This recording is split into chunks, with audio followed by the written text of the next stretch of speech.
bagi hidupku. Jauh lebih mulia dari semua yang ku tahu.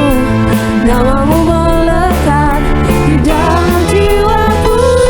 Namamu selalu ada di tempat pertama di hatiku, dan selalu menjadi yang utama di rinduku. Dimanapun kau berada, tak akan berubah.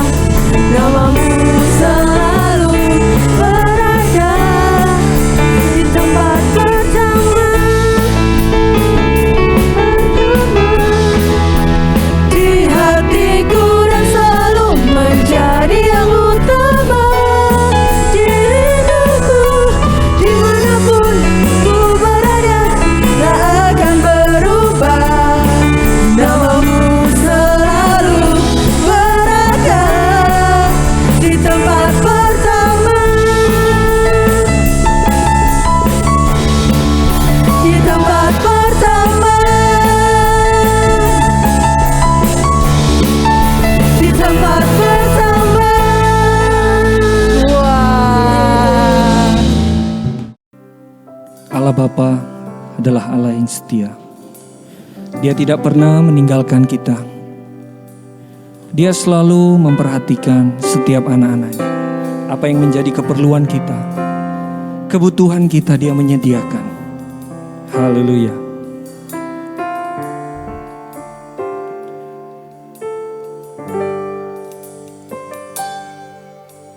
Bapa, Kau setia, Bapa Kau mulia.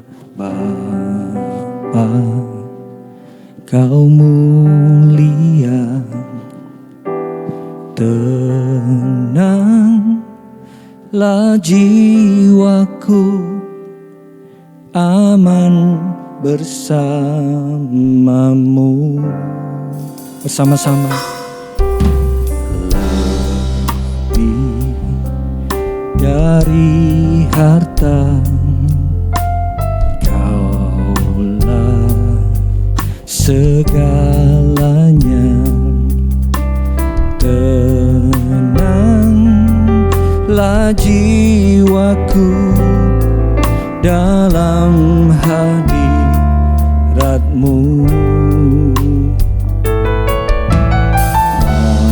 Bapa, Kau setia.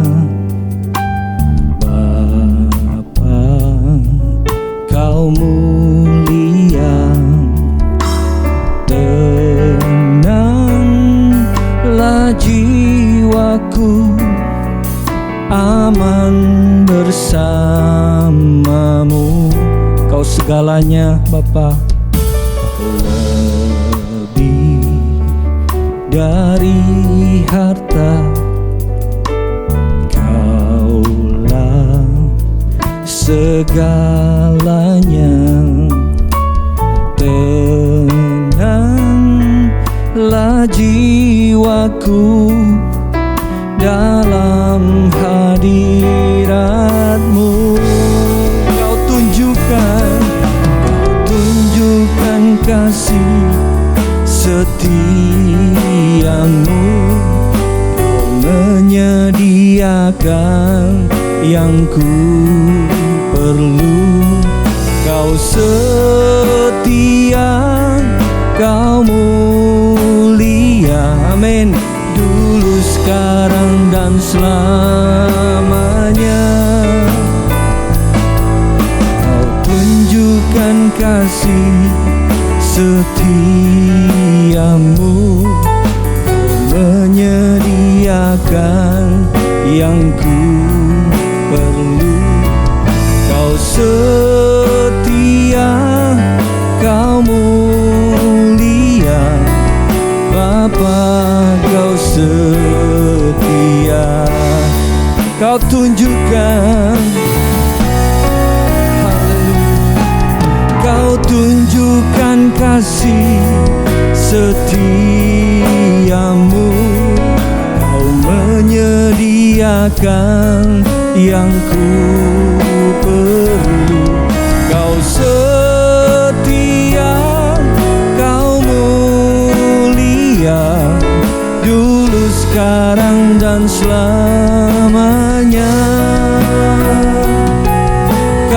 tunjukkan kasih setiamu. Kau menyediakan yang ku perlu.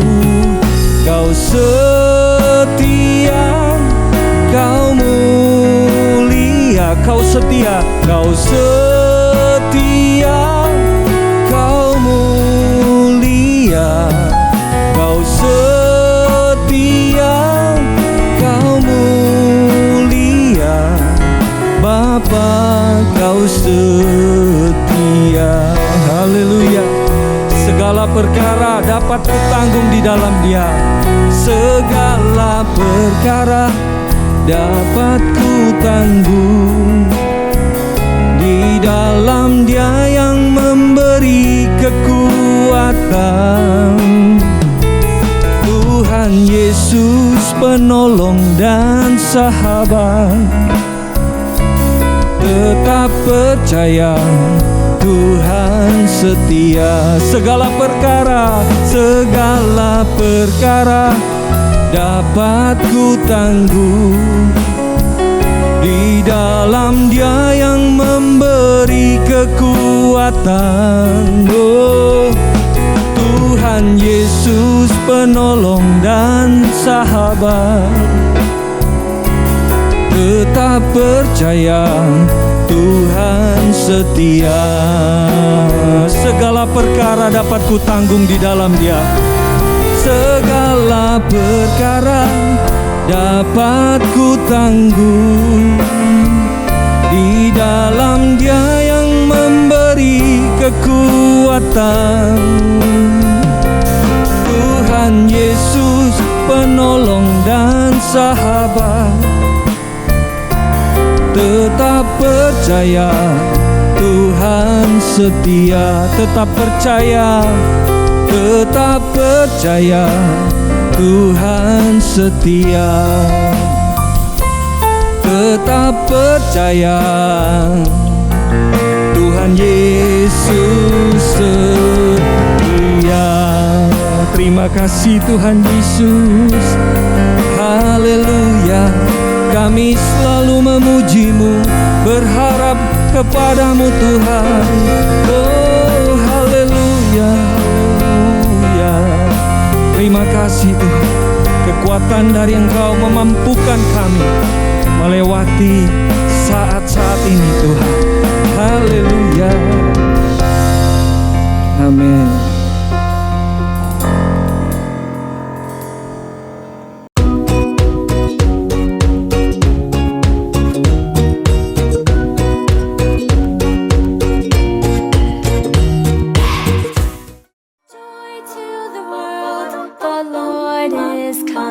Let earth receive her King.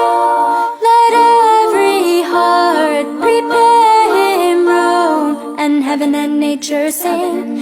And heaven and nature sing. And heaven.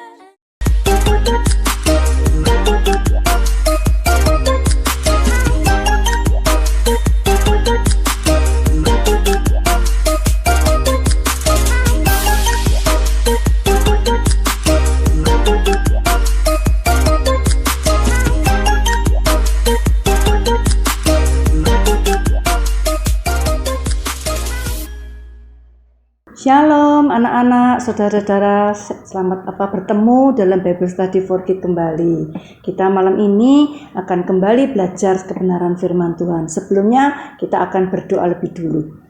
Terima kasih buat Bapak yang baik, kalau malam ini kami boleh dengan tubuh yang sehat, dengan tidak kekurangan satu apapun, boleh belajar kembali akan kebenaran firman-Mu. Urapi firman-Mu, urapi hamba-Mu, urapi anak-anak saudara kami yang mendengar, sehingga kami boleh mengerti akan kebenaran firman-Mu dan melakukan tumbuh di dalam kebenaran-Mu. Terima kasih Tuhan Yesus, roh-roh yang bukan dari Engkau, pekerjaan iblis yang bukan dari Engkau, yang ingin mengacaukan, mencuri kebenaran firman-Mu, kami tolak di dalam nama Tuhan Yesus. Terima kasih Bapak yang baik, dalam nama Tuhan Yesus kami siap mendengarkan firman-Mu. Haleluya, amin. Puji Tuhan, Baik-baik semuanya. Amin. Tante Paulus pun baik ya. Kalau kita melihat saudaraku ya, selama kita hidup di dunia ini, orang percaya atau orang Kristen itu tidak luput dari peperangan rohani. Ya, peperangan melawan penguasa-penguasa udara, peperangan melawan kejahatan, peperangan melawan tabiat-tabiat dosa. Ingat, di dunia hanya ada dua kekuatan, yaitu yang pertama dari pihak Allah. Kalau dari pihak Allah, pasti Dia ingin kita selamat. Kita menang terus dalam peperangan itu. Tapi yang satu adalah dari pihak iblis. Kalau iblis ingin sebanyak-banyaknya untuk menjatuhkan manusia dalam perkara-perkara dosa, lalu manusia itu binasa. Bagaimana caranya supaya kita menang dalam peperangan, dalam setiap peperangan, dalam hidup ini, bagaimana kita bisa memenangkannya? Kita akan belajar malam ini, yaitu tema malam ini adalah The Fiery Darts, atau memadamkan semua panah api si iblis atau si jahat. Kita baca sebagai ayat pokoknya, yaitu dalam Efesus 6 ayat 16. Efesus 6 ayat 16, demikian firman Tuhan. Dalam segala hal ambillah perisai iman untuk kamu dapat memadamkan semua panah api dari si jahat. Dalam segala hal ambillah perisai iman untuk kamu dapat memadamkan semua panah api dari si jahat. Dalam terjemahan baru, dalam segala keadaan pergunakanlah perisai iman, sebab dengan perisai itu kamu akan dapat memadamkan semua panah api dari si jahat. Dengan perisai iman, perisai iman kita dapat memadamkan segala atau semua panah-panah api dari si jahat. Pertanyaannya, siapa si jahat? Si jahat adalah iblis, ya. Alkitab atau firman Tuhan menerangkan tentang iblis atau tentang si jahat, yaitu yang pertama kita akan baca dalam Efesus 6 ayat 12. Efesus 6 ayat 12. Demikian firman Tuhan. Karena perjuangan kita bukanlah melawan darah dan daging, tetapi melawan pemerintah-pemerintah, melawan penguasa-penguasa, melawan penghulu-penghulu dunia yang gelap ini, melawan roh-roh jahat di udara. Jadi, iblis menurut Alkitab, firman Tuhan menerangkan, yaitu yang pertama adalah penguasa dunia, penghulu dunia. Ya, kita juga baca dalam Yohanes 12 ayat 31, demikian firman Tuhan. Yohanes 12 ayat 31. Sekarang berlangsung penghakiman atas dunia ini. Sekarang juga penguasa ini akan dilemparkan keluar. Jadi iblis adalah penghulu dunia, penguasa dunia. Dia yang menguasai dunia dengan seluruh sistemnya. Sehingga banyak orang yang kalau tidak percaya kepada Tuhan, tidak diterangi firman Tuhan, mudah dihanyutkan, disesatkan dengan pekerjaan iblis. Ya, mudah sekali ditembakkan dengan panah-panah berapi dari si iblis sehingga orang itu bisa jatuh. Ya, kalau kita melihat Allah tidak pernah menciptakan iblis. Tapi iblis itu berasal dari penghulu malaikat yang namanya Lucifer. Jatuh di dalam dosa, yaitu dia sombong, ingin kedudukan Allah, ingin menyamai seperti Allah. Lalu dihukum, dilemparkan ke dunia. Jadi penghulu atau penguasa dunia. Dan dia menguasai dunia dengan seluruh sistemnya. Ya, dan ini sangat menyesatkan banyak orang, ya. Jadi iblis itu penghulu atau penguasa dunia. Kita ingat dalam Matius dikatakan, ya, waktu putra manusia Yesus dicobai di padang gurun. Nah, dalam pencobaan ketiga yaitu dibawa oleh iblis ke atas bukit, lalu ditunjuki semua keindahan dunia, semua kemewahan dunia. Iblis katakan seperti ini. Semua dunia ini, keindahan dunia dan semua seisinya dunia ini akan aku berikan kepadamu kalau engkau mau menyembah aku.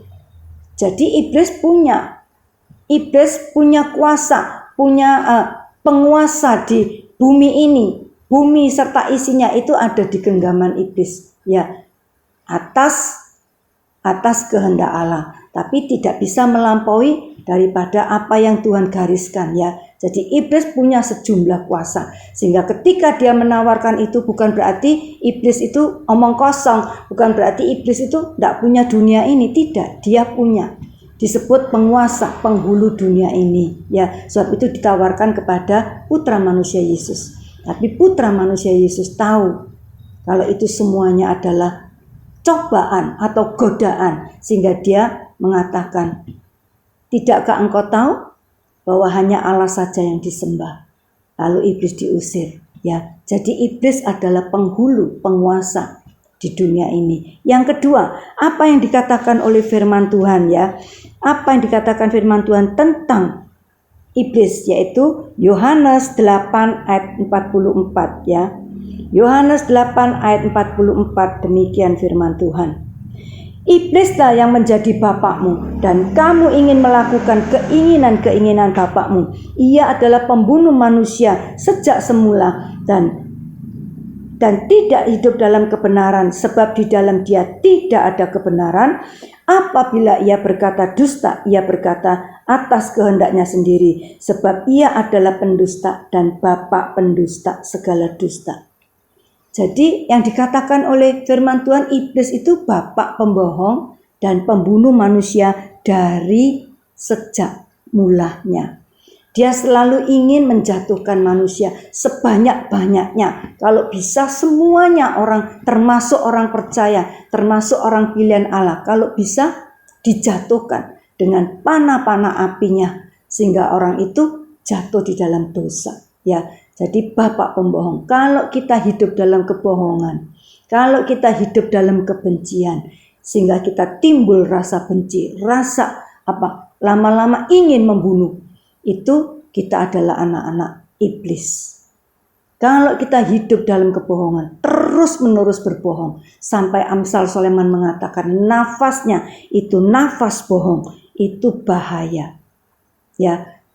Kalau sudah sampai tingkat-tingkat tertentu, tidak lagi bisa untuk berbalik. Dia selalu ingin bohong, bohong bertambah bohong, bohong ditutupi bohong, bohong ditutupi dengan kebohongan. Orang itu pasti seperti iblis, bapaknya pembohong. Kita harus hati-hati. Jangan hidup di dalam kebohongan. Jangan suka berkata bohong.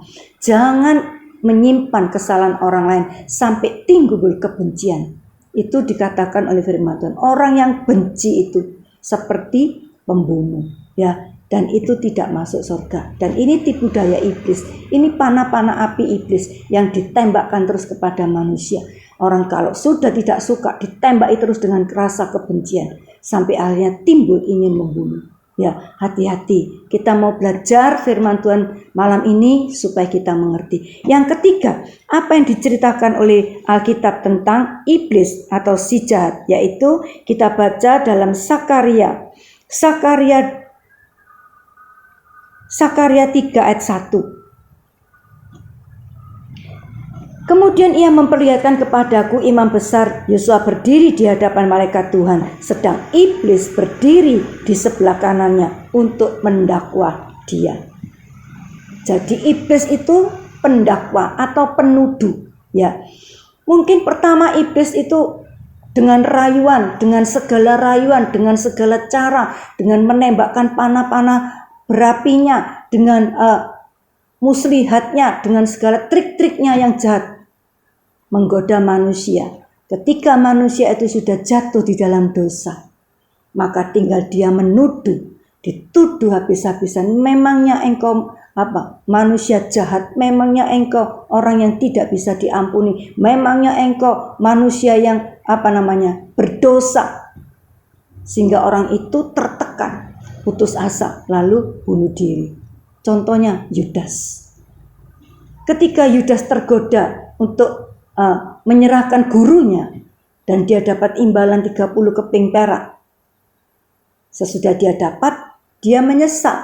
merasa berdosa, tapi iblis terus menuduh dia.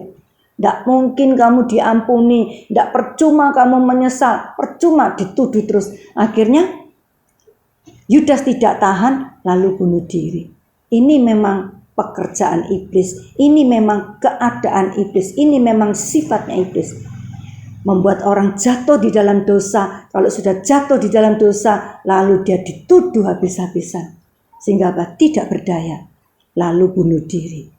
Masuk dalam neraka. Yang keempat, apa yang dikatakan oleh firman Tuhan tentang iblis? Kita baca dalam Yohanes 19 ayat 30. Demikian firman Tuhan. Sesudah Yesus meminum anggur asam itu, berkatalah ia, sudah selesai. Lalu ia menundukkan kepalanya dan menyerahkan nyawanya. Sudah selesai, sudahlah genap dalam terjemahan lama. Apa artinya? Ketika iblis ingin membunuh putra manusia Yesus, bahkan berusaha dengan segala cara, dia ingin membunuh. Dan waktu dia ada kesempatan dan putra manusia Yesus itu betul-betul mati, terbunuh di atas kayu salib, mati. Wah, iblis pikir menang. Ini kemenangan iblis, tetapi justru itu kebalikan. Iblis kalah, maka iblis disebut musuh yang sudah dikalahkan. Yesus mengatakan sudah genap atau sudah selesai. Itu adalah kekalahan bagi iblis. Jadi iblis itu musuh yang sudah dikalahkan. Ketika putra manusia Yesus mati di atas kayu salib, maka segala visi, misi Allah yang ditaruh dalam hidupnya, beban yang ditaruh dalam hidupnya untuk menyelamatkan manusia, untuk menyelamatkan orang yang mau percaya kepada putra manusia Yesus, sehingga dosanya diampuni, itu terjadi. Ya, iblis tidak tahu, iblis tidak menyangka bahwa kematian putra manusia Yesus itu justru satu kemenangan bagi Tuhan Yesus kita. Dengan kematiannya, sekarang Tuhan Yesus adalah juru selamat umat manusia. Orang yang mau percaya, orang itu akan diselamatkan. Jadi iblis musuh yang sudah dikalahkan. Saudara, adik-adik, saya bisa mengalahkan iblis dengan kuasa nama Tuhan Yesus. Ya, tetapi iblis punya satu senjata yang ampuh, yaitu panah-panah berapinya. Artinya apa panah-panah berapi itu? Panah-panah berapi itu artinya tipu daya, trik-trik dia yang jahat, tipu muslihat yang jahat, bahkan godaan-godaan atau rayuan-rayuan iblis buat manusia itu ragu-ragu, ya, memutarbalikkan kebenaran firman Tuhan sehingga manusia itu ragu-ragu akan kebenaran firman Tuhan, lalu masuk dalam jerat iblis, masuk dalam jerat iblis karena dia sudah terpanah oleh api-api, panah-panah berapi daripada si iblis, sehingga orang itu jatuh di dalam dosa. Itu keunggulannya iblis, dalam tanda kutip keunggulannya. Iblis punya senjata yang ampuh, yaitu panah berapi, tipu daya, trik-triknya yang membuat manusia itu bisa tergoda, yang membuat manusia itu bisa berbalik, tidak bisa mempercayai akan kebenaran firman Tuhan dengan penuh karena timbul rasa ragu-ragu. Contohnya Hawa, Kejadian 3 ayat 11 ya. Ketika Hawa melihat buah itu, Hawa sudah sebelum lihat itu sudah hampir tiap hari lewat di pohon pengetahuan baik dan jahat. Dan Allah sudah berfirman, jangan makan buah itu. Kalau kamu makan, kamu akan mati. Dan itu didengar Hawa, didengar Adam. Dan dia pasti tahu kalau itu firman-Nya dan tidak boleh dilanggar. Berapa kali Hawa lewat situ? Dia kuat. Tetapi satu kali dia pun naruh perhatian, dia mulai timbul keinginan, maka terjadilah dialog, terjadilah percakapan dengan iblis. Loh, keliru. Buah itu, kalau kamu makan buah itu, kamu akan seperti Allah, mengetahui yang jahat dan baik, yang benar. Lalu Hawa tertarik. Hawa memetik dan makan. Kena tipu. Diputar balik kebenaran firman Tuhan. Tidak boleh, tapi iblis ngomong, oh tidak apa-apa. Kamu keliru. Mungkin Allah tidak menerangkan sebenarnya. Kalau kamu makan itu, kamu bisa seperti Allah, mengetahui yang baik dan jahat. Jadi Hawa mulai tertarik. Ya, jadi ini adalah senjata ampuh daripada iblis. Panah-panah berapinya, trik-triknya, tipu dayanya, godaan-godaan, rayuannya, dengan segala cara iblis ingin menjatuhkan manusia. Kalau sekarang kita melihat tentang HP, ya, Tante Paulus enggak bosan-bosan untuk mengingatkan kecanggihan teknologi. HP ini kecanggihan teknologi, dan itu sangat memukau atau memikat. Tidak peduli kecil, besar, tua, muda, bodoh, pinter, terpelajar atau tidak peduli. Kalau sudah kena HP terikat, berapa banyak yang jatuh, berapa banyak mulai malas baca firman, berapa banyak mulai malas ibadah karena terikat oleh HP. Di dalamnya banyak hal.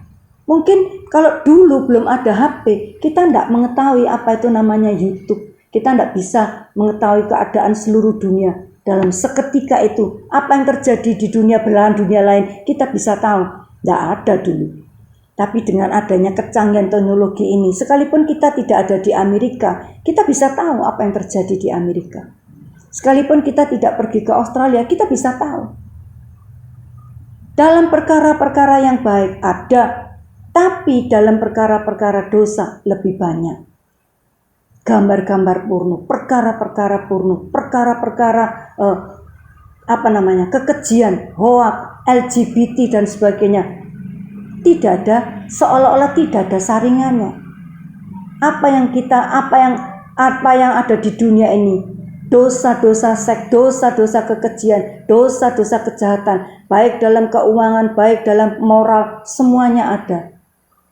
Bisa kita lihat.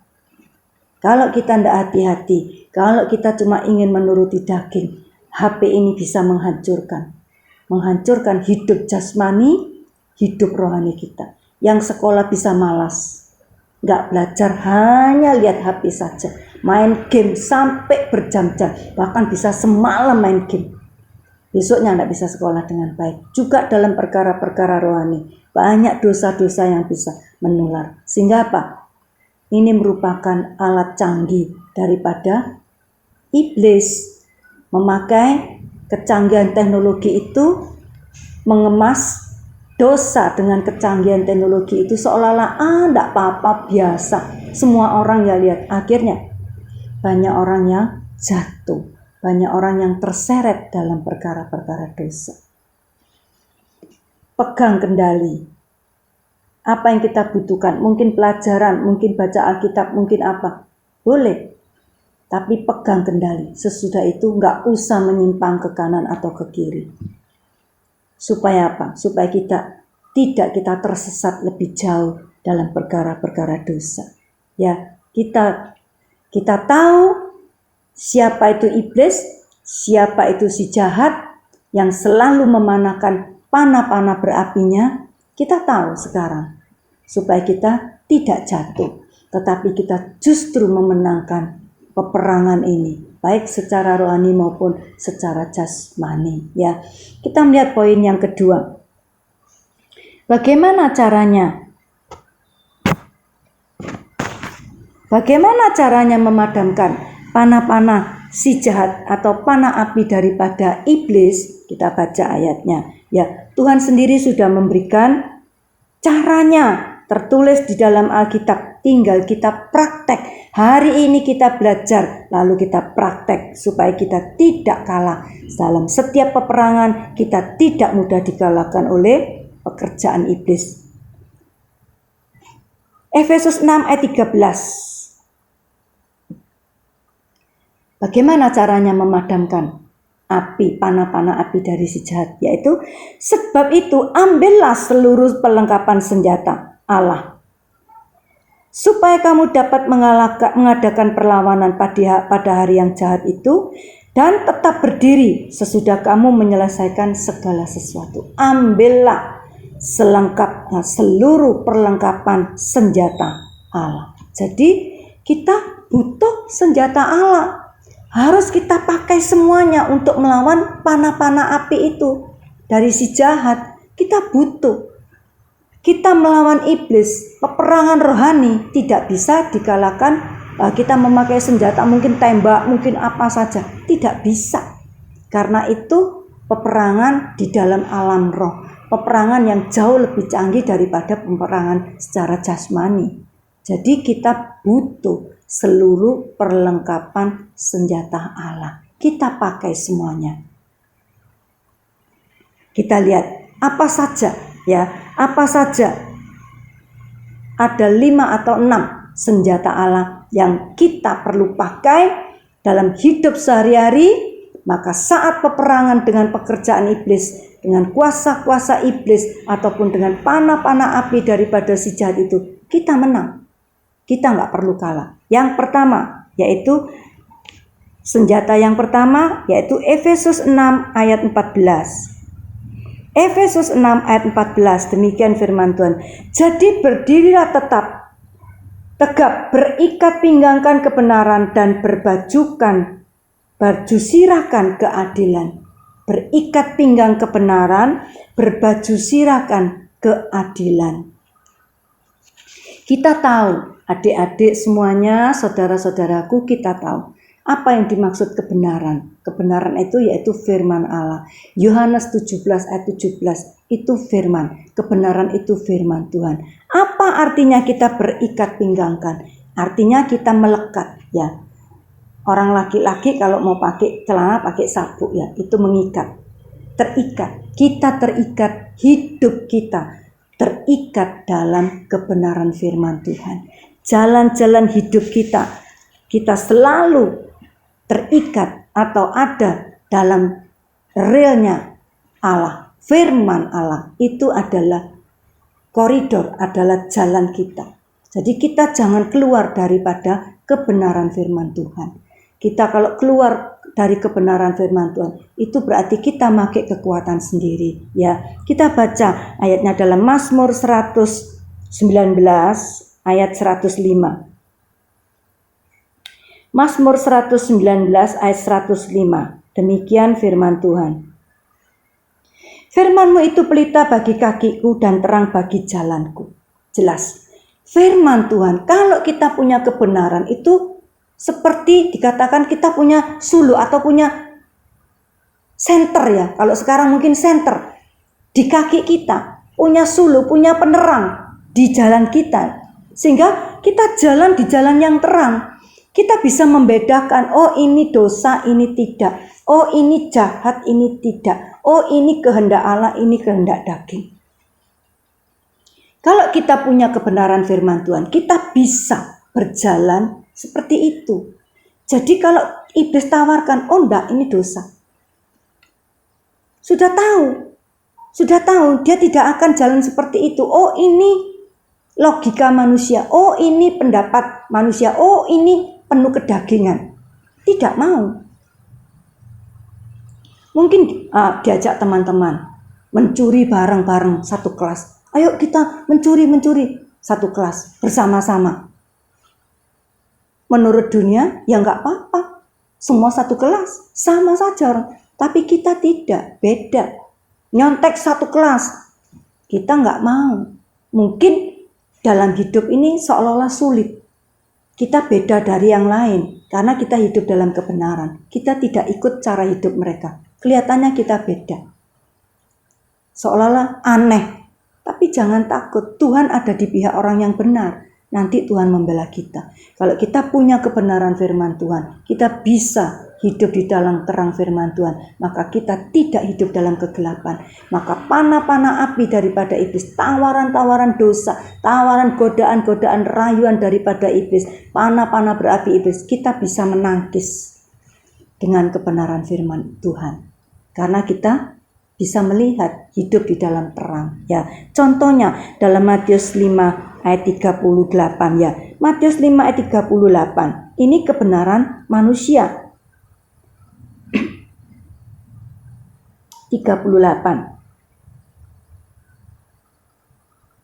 Kamu telah mendengar firman, mata ganti mata dan gigi ganti gigi, ya. Ini kebenaran manusia.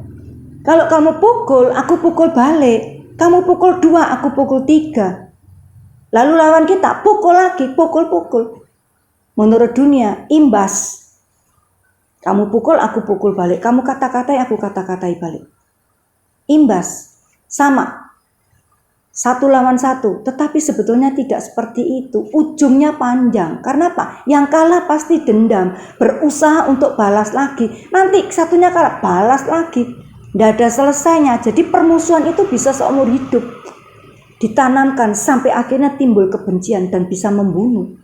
Karena merasa kalah terus bisa membunuh.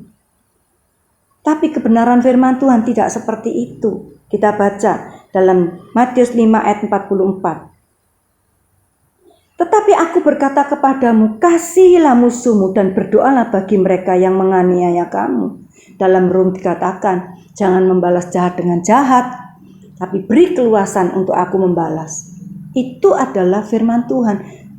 Menurut manusia kok enak, seolah-olah kita yang kalah, tertindas. Mungkin sekali, 2 kali, 3 kali seolah-olah kita tertindas. Dipukul gak males. Tapi Allah gak diam. Allah kita gak tidur. Allah kita tidak buta.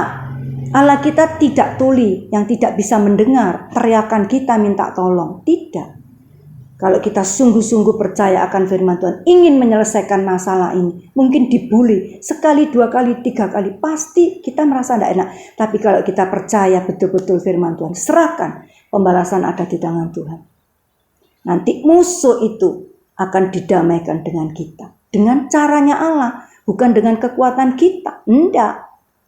Dengan caranya Allah. Itu namanya berikatkan pinggang kebenaran, hidup di dalam kebenaran. Jadi kita mau belajar malam ini, kalau ada yang dijahati, dibully, kalau ada yang diperlakukan tidak adil, tidak baik, jangan marah, jangan balas. Jangan balas, percayalah akan firman Tuhan. Pasti Tuhan akan menolong kita. Pasti Tuhan akan menyelesaikan kita dengan damai, dengan baik, dengan nyaman, ya, enggak balas-balasan. Terus berbaju sirahkan keadilan. Apa artinya? Yaitu kalau baju lah, ini seperti baju ya. Tiap hari kita pakai baju, itu kehidupan kita sehari-hari. Harus ada keadilan. Kita punya kebenaran firman Tuhan, tapi kita hidup tidak adil. Tidak bisa. Iblis akan pakai celah itu. Dalam ketidakadilan itu iblis pakai celah sehingga dia memanahkan panah apinya dan kita kalah. Kita harus adil. Orang yang hidup dalam kebenaran firman Tuhan pasti adil. Pasti adil. Artinya apa? Artinya tidak pilih kasih. Artinya apa adil itu? Tidak berat sebelah. Artinya apa adil itu? Artinya membenarkan yang benar dan menyalahkan yang salah. Berani menyalahkan yang salah dan membenarkan yang benar. Itu harus kita kerjakan terus. Kita harus bersikap adil. Sehingga tidak ada celah, tidak ada panah iblis, panah api dari si jahat itu bisa mengalahkan kita. Justru kita bisa memadamkan panah-panah api yang dari si jahat itu dengan keadilan. Karena apa? Tidak ada celah buat iblis untuk menyalahkan kita, untuk menyerang kita. Tetapi kita ada berdiri dalam keadilan. Ya, baik itu anak kita, baik itu orang tua ataupun teman baik kita. Jangan karena itu teman baik atau orang tua anak kita lalu dia berbuat jahat kita bela, tapi yang benar kita salahkan sehingga merugikan, bahkan bisa masuk dalam pengadilan dan sebagaimana urusan. Kita nggak boleh seperti itu. Kalau seperti itu kita kalah. Kita sudah terpana oleh panah api daripada si jahat. Kita kalah. Justru dengan keadilan kita berdiri benar. Benar ya benar, salah ya salah. Maka kita bisa memadamkan api, panah-panah api daripada si jahat. Tidak ada kesempatan iblis untuk mengalahkan kita. Ya, contohnya dalam 1 Samuel 2 ayat 22 sampai 25 tentang Imam Eli. Imam Eli waktu itu sebagai imam besar dan anaknya itu imam-imam. Jabatan imam pasti tidak boleh berbuat dosa, tidak boleh berbuat zina, tidak boleh mencuri, tidak boleh berkelahi, tidak boleh merugikan orang lain, dan sebagainya. Itu jabatan imam. Kalau sekarang mungkin pendeta, gembala sidang, dan tua-tua sidang. Imam Eli waktu itu mendapat laporan dari umat Israel. Pak Eli, anakmu itu melakukan perzinahan dengan perempuan-perempuan yang sedang pergi ke bait Allah. Bahkan anakmu mencuri daging persembahan yang dia inginkan langsung diambil dan sebagainya. Imam Eli marah. Dia katakan, aku dengar dari orang-orang kelakuanmu seperti ini. Itu tidak baik, tidak betul anakku. Jangan melakukan seperti itu. Tapi cukup di situ saja. Tidak dilakukan yang lebih lanjut. Seharusnya Imam Eli tegas, adil, langsung diberhentikan dari jabatan. Sekalipun itu anaknya sendiri, kamu tidak boleh, tidak layak jadi seorang imam. Langsung diputus jabatannya, langsung diberhentikan. Kalau itu dilakukan, saya merasa bahwa Imam Eli tidak akan ikut dalam hukuman anak-anaknya. Karena Imam Eli sudah adil. Tetapi karena itu merasa anaknya, mungkin dia kalau mecat malu atau belas kasihan atau cinta, terlalu cinta kepadanya sehingga dia tidak berlaku adil. Tidak benar dalam hidupnya. Akhirnya apa? Anak-anak dihukum Tuhan plus Imam Eli mati seketika hari itu. Anak-anaknya kalah dalam perang. Imam Eli mendengar kabar itu langsung kaget, jantung mungkin berhenti, mati.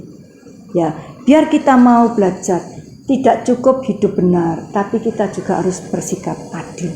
Ya, artinya berani berkata yang benar. Ya, yang benar kita benarkan, yang salah kita salahkan. Matius 5:37, berkata yang benar, ya di atas ya, tidak di atas yang tidak. Ya, ini penting sekali. Yang kedua, apa senjata kita? Yang kedua, yaitu kita baca dalam Efesus 6 ayat 15. Senjata kita yang kedua untuk memadamkan panah-panah api daripada si jahat, yaitu Efesus 6 ayat 15. Kakimu berkasutkan kerelaan untuk memberitakan Injil damai sejahtera. Artinya kaki kita disuruh berkasut atau berkaos kaki. Ya, loh, terus ya apa kaos kaki? Dengan Alkitab misalnya Injil, itu bukan berarti jasmani. Terus Injil kita taruh di kaki kita, kita injak-injak untuk jalan. Bukan, ini arti daripada rohani. Kaki itu artinya menceritakan perjalanan hidup kita. Perjalanan hidup kita itu harus di atas kebenaran firman Tuhan. Ya, perjalanan hidup kita itu harus ada di relnya Allah. Di jalan-jalannya Allah. Jangan menyimpang ke kanan ke kiri. Jangan memakai logika kita sendiri. Kadang-kadang itu tersesat. Mungkin kalian adik-adik, saudara-saudara punya IQ tinggi dalam perkara jasmani, sekolah, pendidikan, boleh. Tapi dalam kebenaran firman Tuhan, tidak bisa logika manusia ini kita pakai. Tapi harus firman Tuhan. Kita berdiri di atas kebenaran firman Tuhan. Kita berjalan menghadapi hidup sehari-hari ini di dalam jalan-jalannya Allah, di dalam kebenaran firman Tuhan. Maka orang yang seperti ini, dia bisa memadamkan panah-panah berapi daripada si jahat. Tawaran-tawaran dosa, perkara-perkara yang tidak benar, kita bisa tolak dengan mudahnya. Tidak. Karena apa? Karena firman Tuhan sudah berkata seperti ini. Ya, ada orang yang mengatakan berdosa untuk kebenaran. Orang berkata, orang mencuri makanan mungkin. Waktu ketangkap dia ngomong gini, saya lapar, tidak punya uang. Secara naluri, secara jasmani kita melihat kasihan, ya sudah, dilepaskan. Tapi Tuhan tidak seperti itu. Sekalipun kamu mencuri karena lapar, itu tetap dosa. Amsal Soleman mengatakan, kalau ataupun kamu lapar lalu mencuri, itu dikatakan tetap dosa. Tidak ada. Ya, jadi kita harus hati-hati. Kebenaran manusia itu harus kita pilah-pilah, hati-hati. Jangan sampai itu menggoyahkan iman kita. Apa yang dikatakan oleh firman Tuhan itu tidak ada dosa kecil, sedang, dosa besar, baru berbuat dosa. Tidak ada. Semua yang melanggar firman Tuhan itu berdosa. Dan orang yang berdosa itu pasti ada hukumannya. Ya, upah dosa itu maut. Tapi kalau orang berdosa itu mau bertobat, ya tidak dihukum. Dipulihkan orang itu dari cara hidupnya. Ya, yang kedua senjatanya yaitu berkasutkan kebenaran. Berarti perjalanan hidup kita itu harus betul-betul di dalam firman Tuhan, ya. Harus betul-betul kita mau taat akan firman Tuhan. Mengerti atau tidak kita taat, karena firman Tuhan itu adalah kebenaran, ya. Yang ketiga, kita baca senjata apa yang harus kita pakai. Efesus 6 ayat 16. Efesus 6 ayat 16. Demikian firman Tuhan. Dalam segala keadaan pergunakanlah perisai iman, sebab dengan perisai itu kamu akan dapat memadamkan semua panah api dari si jahat. Kita harus memakai perisai iman. Minggu lalu kita sudah diterangkan tentang iman, ya. Tentang mengalahkan dunia ini. Kita harus berada di pihak Allah. Artinya kita harus lahir baru menjadi milik Allah. Anak Allah, putra-putra Allah. Kalau orang lahir dari Allah, maka dia bisa mengalahkan dunia ini dengan iman.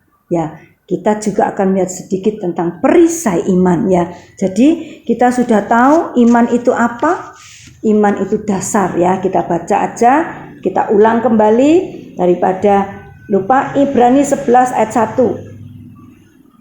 Iman adalah dasar dari segala sesuatu yang kita harapkan dan bukti dari segala sesuatu yang kita tidak lihat. Itu dasar. Iman itu dasar harapan kita dan dasar bukti. Apa yang tidak kita lihat kita bisa jadikan. Itu iman, ya. Dan iman itu datangnya dari firman. Kembali ke firman. Rom 10 ayat 17. Iman itu datangnya dari pendengaran, yaitu pendengaran akan firman Tuhan. Sebab itu banyaklah mendengar firman Tuhan. Seperti malam ini kita mendengar kebenaran firman Tuhan. Untuk apa? Untuk menghadapi tipu daya iblis. Untuk menghadapi panah-panah berapi dari iblis. Sehingga kita tidak dikalahkan. Tetapi kita bisa tahu kemana arah iblis itu membawa kita. Ya, jadi kita harus hati-hati punya iman yang teguh di dalam firman. Bacalah firman Tuhan sebanyak-banyaknya. Sebanyak-banyaknya. Ngerti tidak ngerti, baca. Simpan dalam pikiran kita. Simpan dalam hidup kita. Simpan dalam hati kita. Ketika kita membutuhkan, firman itu bisa menjadi senjata. Firman itu yang akan mengalahkan tipu daya iblis. Dengan firman itu kita bisa dipulihkan. Dengan firman itu kita bisa diterangi. Sehingga kita tahu, loh salah ini. Ini bukan kehendak Tuhan. Kita bisa dengan mudah menepis atau menangkis. Tidak, setan, pergi kamu. Kita bisa dengan mudah memadamkan panah-panah api dari si jahat itu. Kalau kita punya iman di dalam firman, iman yang teguh di dalam firman. Jadi perisai iman seperti tameng, ya. Kalau kita punya tameng loh seperti ini, kita tangkis godaan-godaan yang kita tangkis. Iblis kalah karena kita ada iman, perisai iman, ya. Supaya kita bisa mengalahkan semuanya itu, ya. Kalau kita melihat kehidupan Daud, ya. Kita baca dalam Mazmur 119. Mazmur 119 ayat 92. Mazmur 119 ayat 92. Demikian firman Tuhan. Sekiranya Tauratmu tidak menjadi kegemaranku, maka aku telah binasa dalam sengsaraku, ya, dalam terjemahan lama. Jikalau kiranya Tauratmu bukan segala kesukaanku, niscaya lama sudah karam aku di dalam kesukaranku. Sudah lama tenggelam. Kalau bukan karena kesukaannya Taurat, kalau bukan karena kesukaannya firman Tuhan, Daud mengatakan sudah lama aku tenggelam, karam di dalam kesukaranku, di dalam perkara-perkara dosa dan sebagainya. Daud dari kecil cinta akan Tuhan. Daud dari kecil suka merenung-renungkan firman Tuhan. Ya. Mazmur 1 ayat 3. Mazmur 1 ayat 3. Kesukaannya ialah Taurat Tuhan dan merenungkannya Taurat itu siang dan malam. Maka ia seperti pohon yang ditanam dalam tepi aliran air. Berbuah pada musimnya, daunnya tidak pernah layu, dan apa saja yang dibuatnya pasti berhasil. Itu orang yang sukaannya firman Tuhan. Suka merenungkan, suka baca, suka praktek akan firman Tuhan. Itu seperti perisai, ya, perisai. Daud karena suka akan firman Tuhan itu menjadi benteng, menjadi tameng dalam hidupnya. Ketika dia ada tawaran, ya, dalam 1 Samuel 2 kali, 1 Samuel 24 ayat 7 dan 1 Samuel 26 ayat 9. Daud itu dikejar-kejar oleh Saul, ingin dibunuh oleh Saul. Tapi waktu Daud ada kesempatan, 2 kali kesempatan untuk membunuh Saul, bahkan prajuritnya atau tentara-tentara ngomong, ayo ini kesempatan buat kita, sekali cucuk Saul akan mati. Tapi Daud orang yang mengerti firman, orang yang cinta akan firman, sehingga firman itu menjadi tameng, menjadi perisai dalam hidupnya. Dia tidak terprovokasi, tidak termakan oleh godaan yang melalui teman-temannya atau melalui prajurit-prajuritnya. Bunuh saja, ini kesempatan. Tuhan memberikan kesempatan buat kita sehingga kita ada kesempatan untuk membunuh Saul. Daud tidak terprovokasi, tidak termakan oleh itu. Karena apa? Perisai iman. Iman, firman di dalam hidupnya itu menjadi perisai. Sehingga Daud tidak mau membunuh sekalipun, jelas sanggup, bisa. Karena sudah dekat. Saul tidur tidak tahu. Dia cuma ambil tombaknya. Jadi itu menjadi perisai dalam hidupnya. Daud berkata, jangan menjamah orang yang pernah diurapi. Sekalipun Saul itu sudah jatuh, tapi Daud tidak mau melakukan untuk membunuh, biar Tuhan sendiri yang membalas. Itu untungnya orang kalau punya perisai iman, sehingga bisa mengalahkan apa yang sedang mengalahkan panah-panah api daripada si jahat. Apa yang sedang saudara dan saya rasakan. Seringkali kita bisa terprovokasi dengan kata-kata orang yang jahat, kepingin balas. Tapi kalau kita ingat, enggak, pembalasan ada di tangan Tuhan. Kita tidak boleh balas maki dengan maki, tetapi kasihilah musuhmu. Firman Tuhan katakan, doakanlah dia. Kita ingat itu, langsung kita tidak akan berbuat balas. Emosi kita langsung turun. Langsung kita bisa berdoa, Tuhan tolong anak itu, kasihani. Supaya dia boleh berhenti berbuat jahat. Loh, itu harus kita lakukan setiap saat. Lihat apa saja harus kita lakukan. Mungkin diperlakukan tidak adil, dikata-katai. Ingat, kita punya perisai iman. Iman akan firman. Dan itu menjadi tameng, perlindungan buat kita. Sehingga kita tidak terprovokasi, termakan oleh tipu daya iblis, jatuh di dalam dosa. Justru kita bisa menang, memadamkan panah-panah api daripada si jahat. Selanjutnya, apa senjata kita? Yaitu kita kembali kepada Efesus. Efesus 6 ayat 17. Efesus 6 ayat 17. Ya, ini senjata keempat. Efesus 6 ayat 17, demikian firman Tuhan. Dan terimalah ketopong keselamatan dan pedang roh, yaitu firman Allah. Kembali firman Allah. Ya, ketopong keselamatan dan pedang roh itu senjata kita juga. Apa artinya ketopong keselamatan? Ketopong itu seperti helm dalam kepala.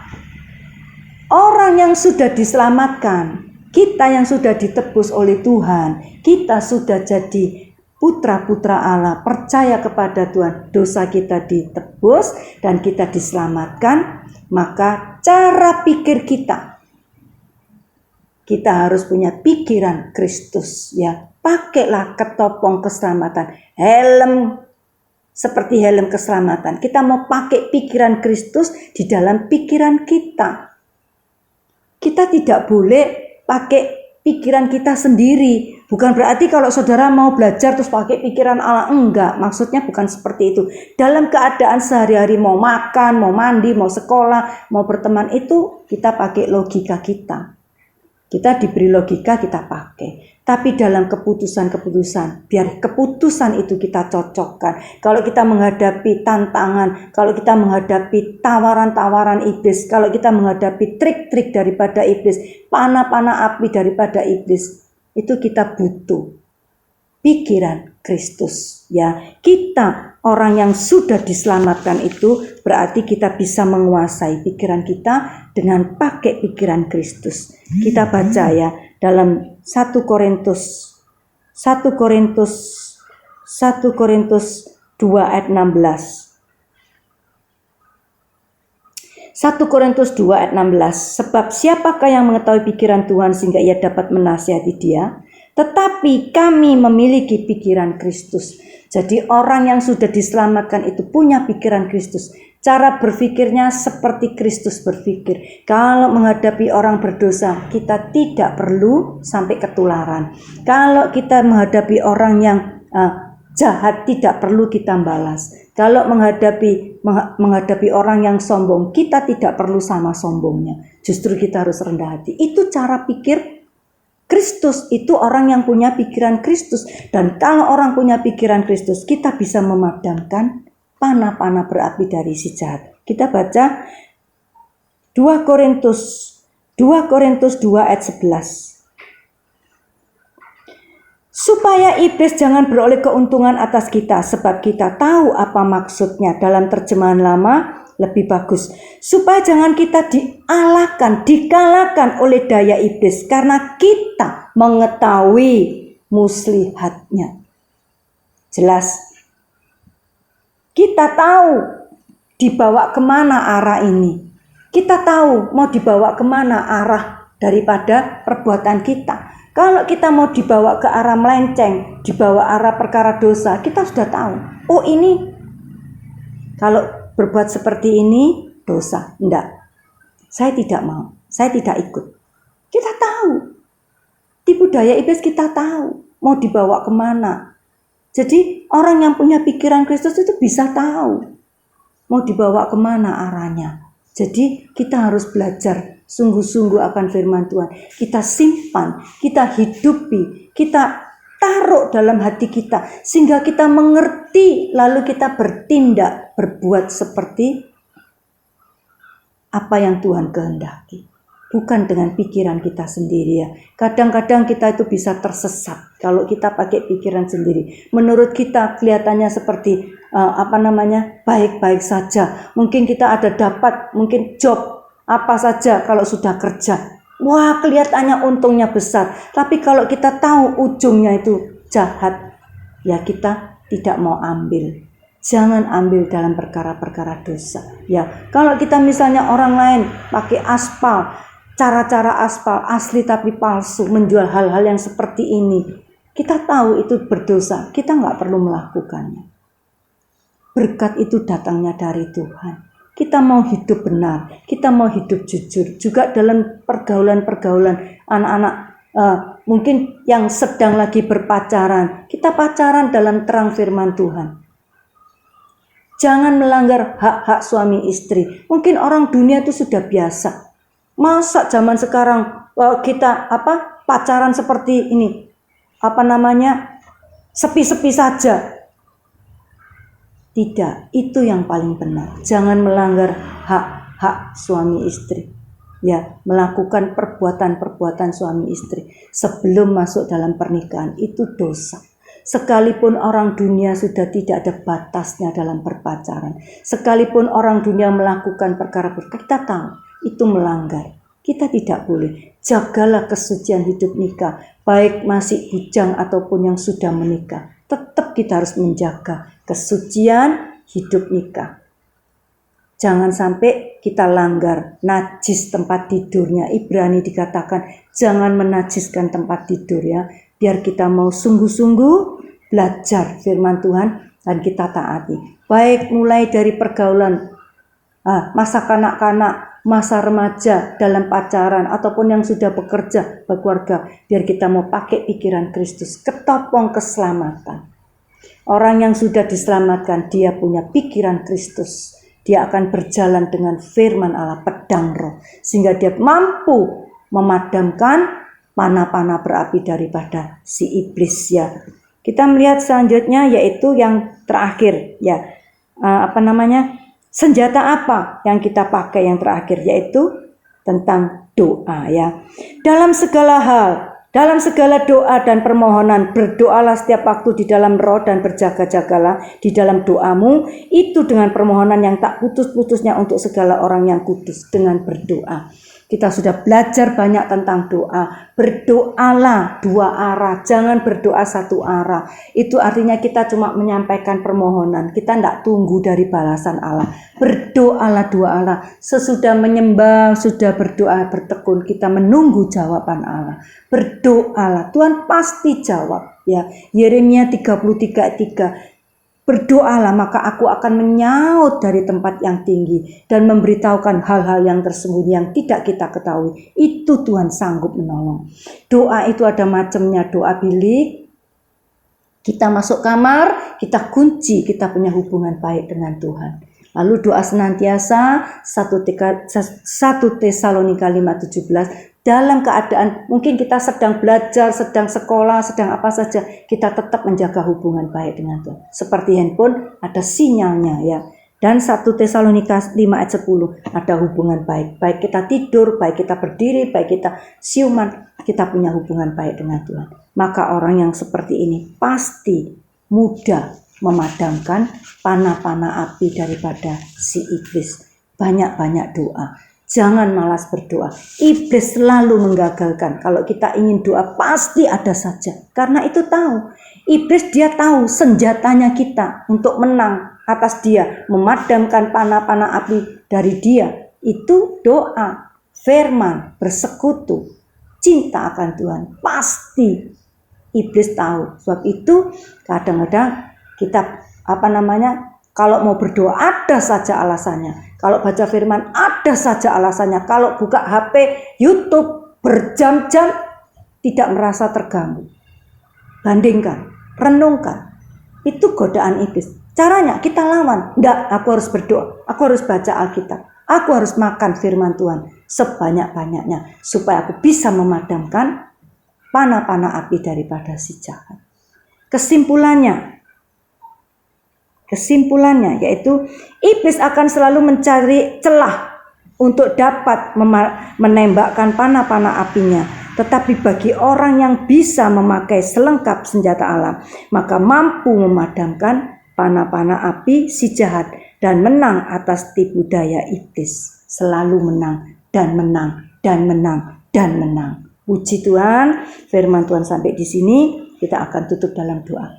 Terima kasih buat Bapak yang baik atas kebaikan-Mu, atas firman-Mu, biar kami boleh mengerti apa tentang iblis dan tentang Engkau supaya kami boleh melakukan. Tolong buat anak-anak didik kami Tuhan, beri kekuatan, kemampuan supaya dia boleh menang setiap godaan iblis, dia bisa mampu mengalahkan sehingga tidak perlu Tuhan tertawan oleh iblis dan tidak perlu dikalahkan oleh iblis, tetapi kita selalu menang karena apabila kami lekat dengan Engkau, kami Tuhan suka berdoa, suka baca firman Tuhan, maka kalau Allah di pihak kita, siapa lawan kita? Berkati anak-anak kami, berkati dalam sekolahnya, berkati jauhkan dari pergaulan yang jahat, lindungi Tuhan anak-anak-Mu supaya boleh tetap di jalan-jalan-Mu, berani hidup dengan adil dalam kebenaran firman-Mu. Berkati kedua orang tua mereka dalam nafkahnya, biar Engkau memberkati Tuhan. Sekalipun dalam keadaan sulit, Engkau pasti memberkati orang-orang yang benar,